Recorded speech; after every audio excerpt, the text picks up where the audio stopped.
Ecco, presento in questa conferenza Presento en esta conferencia los escenarios denominados trompe-l'œil o trampantojos, es decir, trampa para el ojo del período barroco.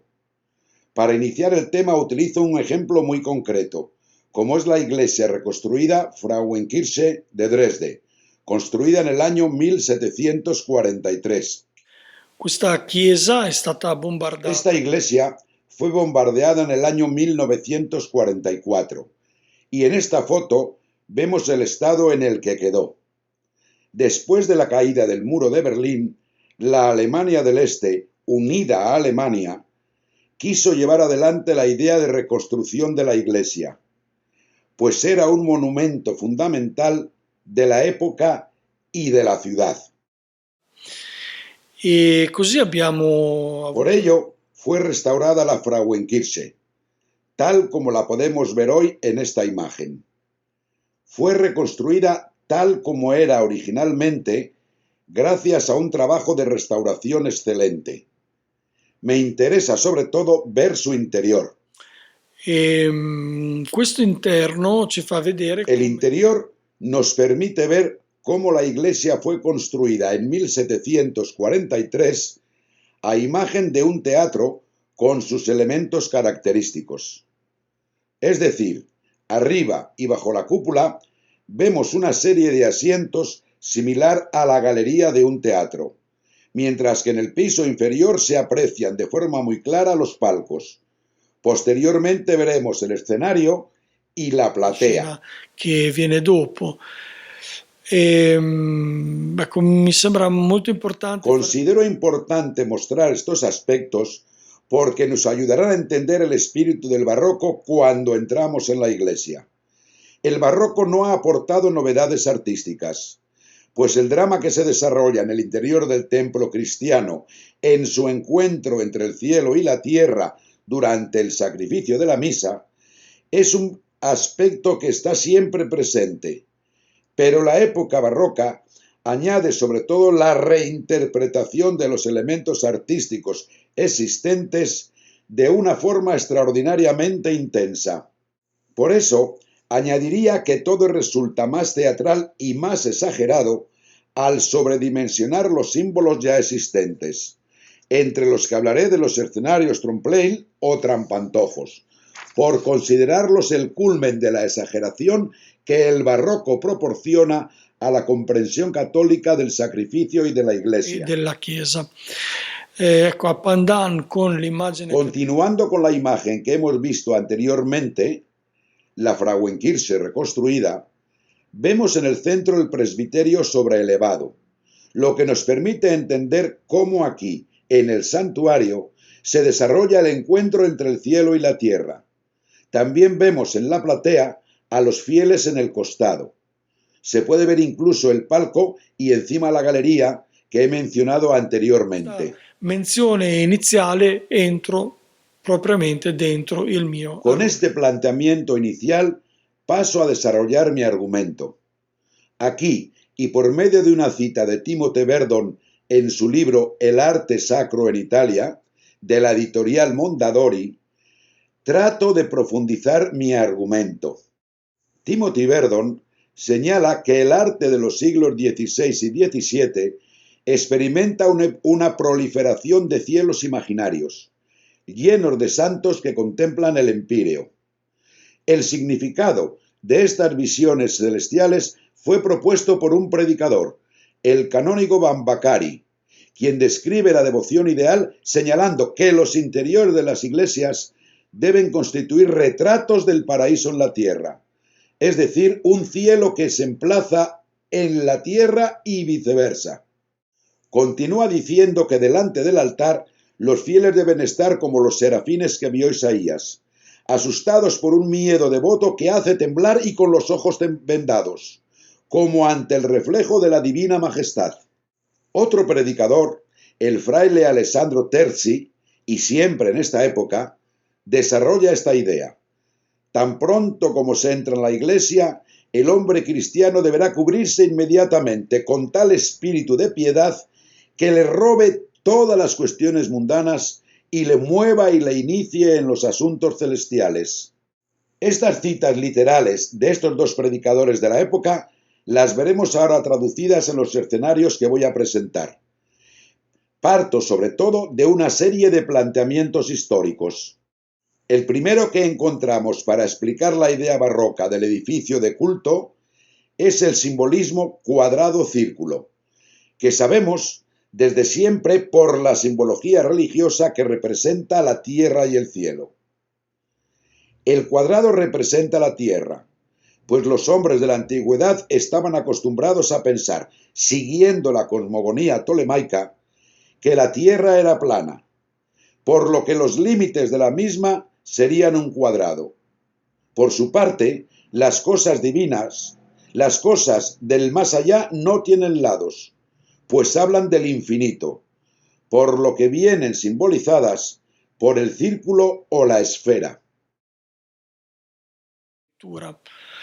Ecco, qui direi che la sintesi... Añado que la síntesis más profunda entre el cielo y la tierra la encontramos en el hombre de Vitruvio, de Leonardo da Vinci, que nos ayuda a entender esta síntesis del Renacimiento, de la que derivará posteriormente el discurso barroco que quiero presentar.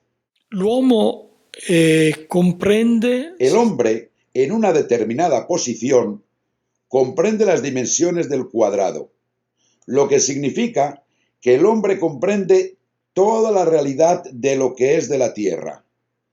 Pero si alarga las piernas y alarga los brazos, su dimensión es capaz de comprender también el círculo. Di comprendere invece il cerchio. Questa idea è tipicamente... Esta es una idea propia del Renacimiento.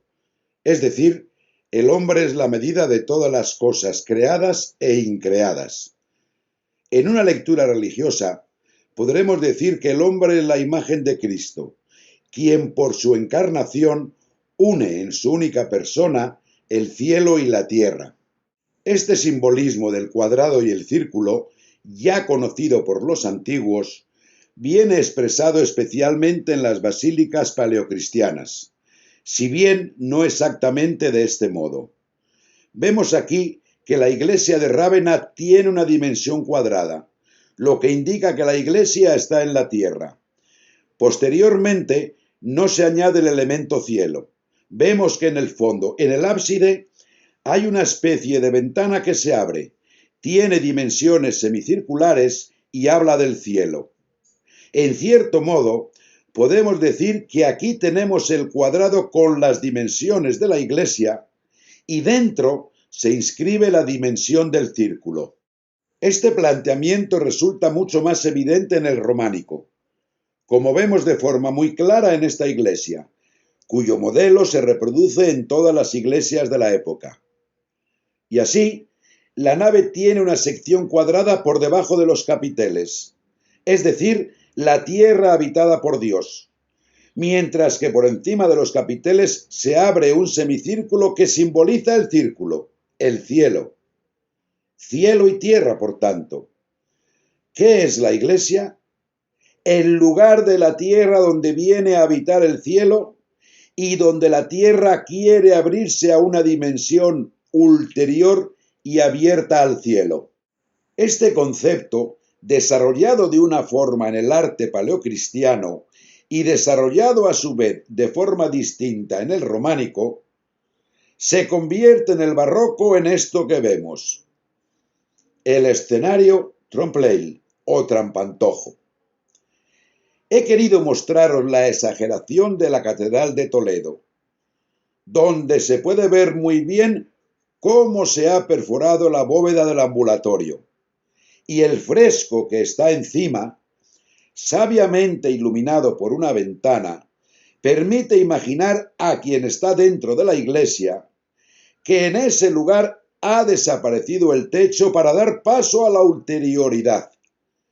Esta es la fórmula que utiliza el barroco para decirnos que en la iglesia se encuentran el cielo y la tierra. Y no solo. La tierra se abre de par en par por medio de esta perforación de la bóveda para crear la ilusión trompe-l'œil de la visión del cielo que se concede a los fieles que están dentro de la Iglesia. Pasamos ahora con más detalle al llamado trompe-l'œil o trampantojo. Considero conveniente mencionar la definición que hace Wikipedia.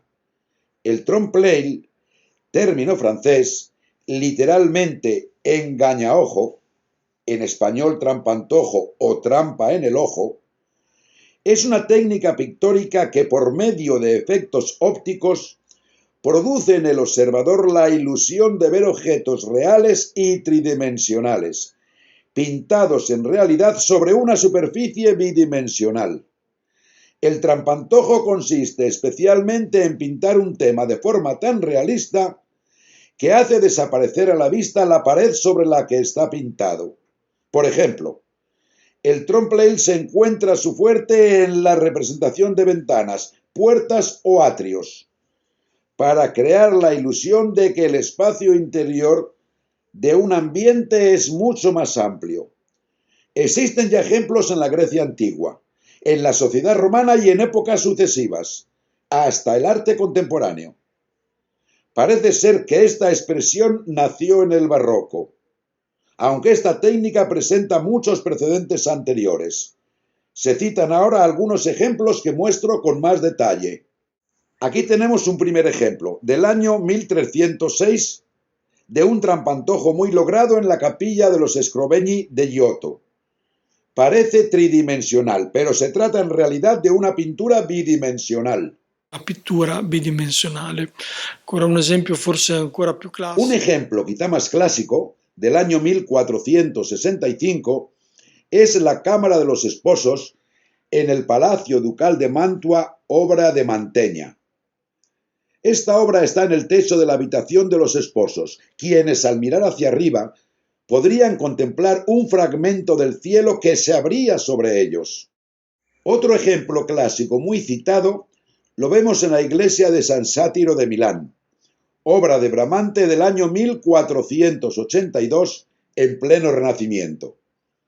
A la izquierda podemos ver la profundidad real de este ábside, probablemente no más de 80 centímetros, que es más o menos la anchura del altar. Pero vemos cómo aparece realmente por la ilusión óptica del trompe-l'œil visto de frente. Otro ejemplo que anticipa el barroco, aunque estamos todavía en el año 1624, es la cúpula del nuevo Duomo de Parma, obra de Correggio. Aquí vemos un cielo que se abre y unas figuras que vistas desde abajo producen una ilusión óptica extraordinaria, lo que nos da la idea de ver realmente un cielo abierto. En esta obra plenamente barroca de Andrea del Pozo, del año 1690, que encontramos en el techo, zona central, de la iglesia del Jesús de Roma, encontramos la apoteosis de San Ignacio en el centro. Sin necesidad de mayores explicaciones, podemos ver la fuerza de estos escenarios que nos dan la idea de que no hay techo, sino que está abierto hacia ese cielo que se llena con figuras de ángeles y santos, que establecen la unión entre el cuadrado y el círculo, es decir, la realidad humana con la realidad celestial en el interior de esta gran basílica. Di queste grandi basiliche. Ecco, adesso vengo ad alcuni. Presento ahora algunos ejemplos ilustrativos. Comienzo por la iglesia que visitaremos dentro del programa Más allá de las piedras, la iglesia de San Bartolomeo e Gaetano de Bolonia, construida en el año 1650 y perteneciente a la orden religiosa de los teatinos. Es la iglesia que se encuentra al lado de las torres Garisenda y la torre de los Asinelli. Entrando, podemos ver esta primera perspectiva del ábside, donde encontramos a trompe-l'œil esta visión de glorificación de los santos representados en esta iglesia. Andando ancora avanti, questa chiesa rappresenta. Continuando la exposición, diré que esta iglesia representa claramente, como vemos en estas cúpulas, el deseo de poner en contacto el cielo con la tierra, con esa luz que entra de manera tan intensa, mientras en la nave principal Las ventanas proyectan directamente la luz sobre el cielo del techo. sul cielo. E questa è ancora un'altra immagine. Esta es otra imagen del ábside. Esta es un poco la visión conjunta que nos permite entender de manera muy clara cómo estos escenarios han sido construidos para que el cielo entre en la tierra y la tierra entre en el cielo. Nosotros hemos perdido esta capacidad de ver este hecho, pero probablemente quien durante la época barroca asistía a la iglesia tenía la impresión de que al mirar hacia lo alto no veía el techo, sino un edificio habitado por la presencia de Dios. Abitati dalla presenza di Dio. Ecco, andando ancora avanti, qui vediamo quell'esempio emblematico che avevo già presentato ed è una realizzazione. Siguiendo con el tema, vemos el ejemplo emblemático que ya he presentado, obra del año 1731 y construido en la vieja catedral gótica de Toledo por parte de Narciso Tomé. Esta es la catedral de Toledo en su interior, con un importante frontal y perteneciente al siglo XIII, pero en época barroca, no en su parte central, sino en la girola de ambulatorio detrás del altar mayor, se llevan a cabo trabajos de barroquización de la iglesia, como podemos ver en este transparente de Narciso Tomé, visto aquí desde distintos ángulos, donde la idea de dirigir la mirada hacia lo alto, hacia los frescos que se encuentran dentro de la nave para llegar al transparente, donde una ventana invisible ilumina a su vez la visión de la gloria, donde viene representada sin duda de la forma más plástica posible esta visión de la iglesia. Es como si se tratase de un espacio abierto que se proyecta hacia el cielo y que a su vez permite al cielo entrar y habitar el lugar terreno, que es la propia iglesia. Aquí tenemos una visión muy sugerente. Es lo que se ve a través del transparente, una representación de la gloria, con la mandorla central y la presencia del propio Dios en el tercer cielo. Estas otras dos imágenes nos proporcionan de forma muy clara la idea de la fuerza ilusoria de este escenario, que no es a trompe-l'œil, sino que va aún más lejos, en el sentido de que se trata de un escenario que nos permite ver cómo puede abrirse el cielo para mostrarnos la realidad ulterior. Ecco, poi presento ultimamente due chiese. Presento por último dos iglesias del barroco alemán. La primera es la iglesia Neustift, que se encuentra en Brixen. Se trata de una iglesia monástica construida en el año 1760 que puede visitarse y que es toda una joya para entender las ideas que estoy tratando de transmitir. Che sto provando a comunicare. Ecco, entrando, qui possiamo vedere. Entrando, podemos ver la iglesia basilical y abacial de Novacella. Y Ecco, una vez quando dentro, entriamo, esta iglesia immediatamente nos lleva hacia las realidades últimas, pues llena como está de estas aperturas pictóricas, acompañadas también de esculturas, nos muestra de forma clara que esta iglesia no es solo un edificio terrenal, sino que está abierta al más allá. Y no solo por el equilibrio extraordinario de estos colores rojo, blanco y dorado, colores tan puros, que quieren hacernos ver que este escenario no pertenece por sí mismo al ámbito terrenal, donde todos los colores vienen manchados por otros colores, sino que representa ya en cierto modo un espacio que Dios ha elegido para sí, pues por medio del cromatismo podemos llegar más allá de la realidad visible. Este es el argumento que me interesaba exponer. Aquí podemos ver a este ángel que está mirando el cielo, la iglesia. Existen muchas escenas de este tipo, aunque no me ha sido posible encontrar alguna mejor que esta. Pero nos sirve para comprobar en la visita a esta iglesia que muchos frescos terminan con algunas esculturas, que pueden ser de ángeles o de santos, que tienen un pie o una pierna fuera del cielo, con un gran efecto escultórico. Queda muy claro en este planteamiento que el cielo y la tierra se funden en este Si espacio. uniscono. Ecco, vedendola ancora meglio, Podemos ver todavía mejor estas bóvedas que se abren a estos grandes frescos que ponen en contacto el cielo con la tierra por medio del artificio ya conocido del trompe-l'œil o trampantojo.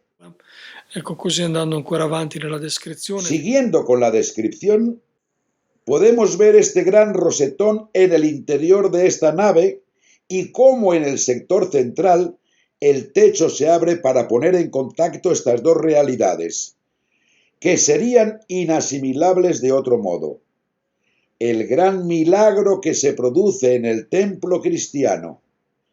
Finalizo la visión de esta iglesia con esta imagen questa central. immagine centrale. Ultima chiesa, La última iglesia, en mi opinión una de las más bellas, es la iglesia abacial y benedictina de Ottobeuren, construida en el año 1760, en la misma época, por tanto, y ya próxima a la época del neoclásico. Aquí podemos apreciar las dimensiones de esta iglesia abacial en el complejo monástico, así como la villa ligada al monasterio de Ottobeuren. Muy a menudo, los abades de estas basílicas eran también obispos que ejercían el gobierno real sobre una parte del territorio, por lo que la iglesia tenía una gran importancia.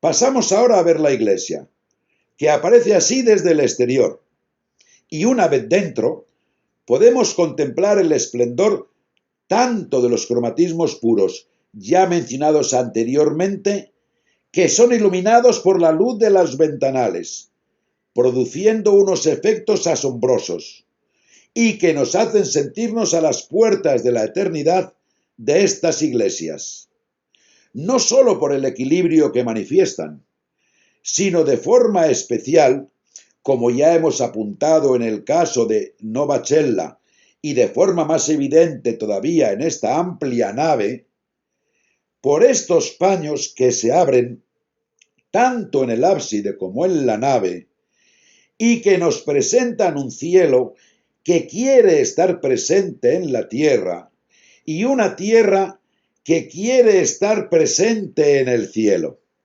Aquí vemos a San Benito subiendo al cielo y en el centro vemos la propia iglesia de Ottobeuren, dentro de la cual nos encontramos. Síntesis perfecta de lo que nosotros vemos en el interior de la iglesia, en el sentido de que esta iglesia no tiene techos, sino que se abre hacia el cielo, al ser un habitáculo que Dios ha elegido para sí. Este es el rosetón central, con una de las escenas más bellas y significativas. Para terminar, presento este cuadro del ábside situado encima del altar, donde podemos ver el encuentro de la Madre de Dios y de Cristo con el Padre, llevando con ellos a todos los fieles.